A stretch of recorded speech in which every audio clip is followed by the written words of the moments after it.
Hi, I'm Erin Heiser with Wellness and Recreation.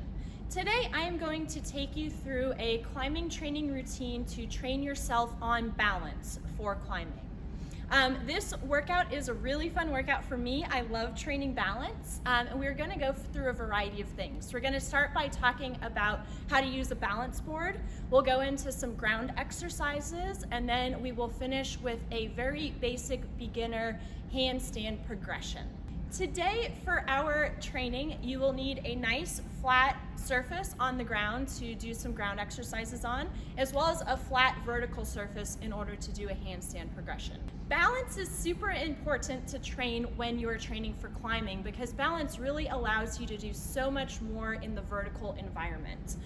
When you're out on the wall and you have really good balance, you'll be able to do hard transitions to small crimps or big dynamic moves. And that balance and finding your center of gravity will be super important to translate into getting better, getting stronger, and climbing harder routes while on the wall. The first exercise we are going to do today is balance work. We're going to start out by using a balance board. This is actually a balance board I made at my house. It's very easy, very basic. You also have your balance middle section. And I will say if you put this on a carpeted surface that's a higher carpet, you will not roll as far side to side, but you will get better center balance work. And if you put this on a harder surface, you will roll a lot more side to side, but you'll get more movement work. I made my balance board extra wide so I can stand in multiple positions on the board. I'm also barefoot, so I do need to watch my toes, but I do think it is easier to balance this way. Once you're on your balance board, you want to find your center of gravity.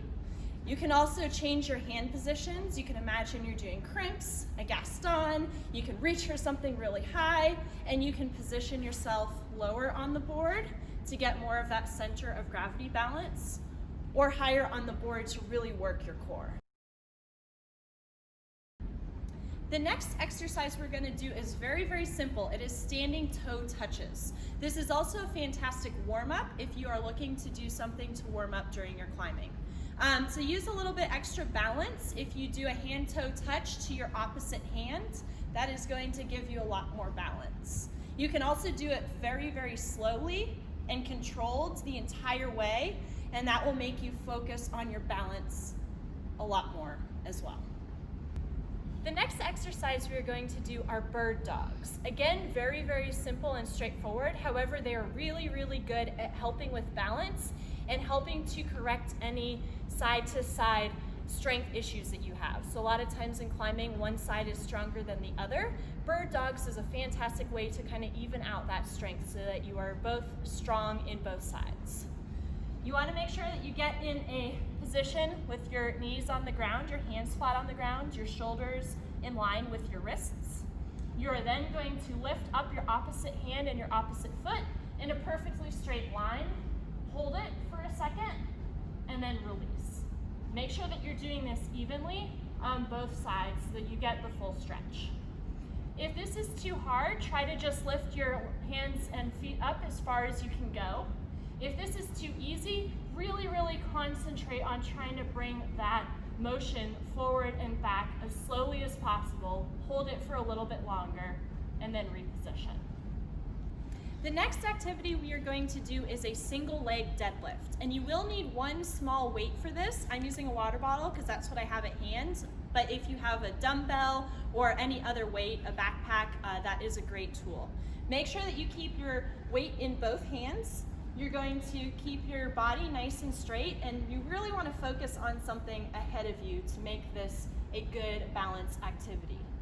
Slowly put one leg out and reach down with your arms, keeping that core nice and tight the whole entire time. Make sure you do it on the other foot as well. You want to make sure that you're even, not odd.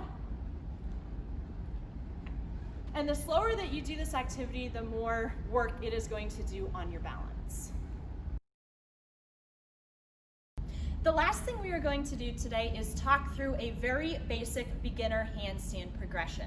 The first thing we're going to do is find a flat surface to use. What you want to do is you want to put your thighs completely against the wall, keeping your body in an upright position, And you want to reach down while keeping your thighs on the wall the entire time, all the way down to the floor, touch the floor, and then come back up while keeping your thighs against the wall. The last thing we are going to do today is a full handstand progression, and this is kicking your feet to a wall. Make sure that you have a nice, sturdy, flat wall to work with and plenty of space around you in case you do fall forward or back. Make sure that you're keeping your core tight and really get your heels all the way to the wall. Pause before coming back down. Once you're in this position, you can move your hands around too to make it a little bit harder, or you can stay here, depending on your level of balance and fitness. Thank you so much for joining us today with this workout. A couple things to think about if you're looking for any modifications for this workout. If you need to challenge yourself a little bit more, try doing any of these exercises with your eyes closed, and I bet that you will find it much more challenging than you thought. Another way to practice balance is trying to stand on one foot while doing basic household chores, such as washing the dishes or brushing your teeth. Training for balance is super, super important in climbing. And the way that we train for balance is to build a balance training routine. I would recommend doing balance training only about 1 to 2 times a week. You definitely want to make sure that you're doing core training and finger training a lot more often than balance training. However, don't forget about the balance. You can add this in as part of a larger workout or do this on your own, and either way will work just fine. Thank you so much for joining us for our video on training for climbing, the balance edition, and join us next time for our next activity. Go Pack!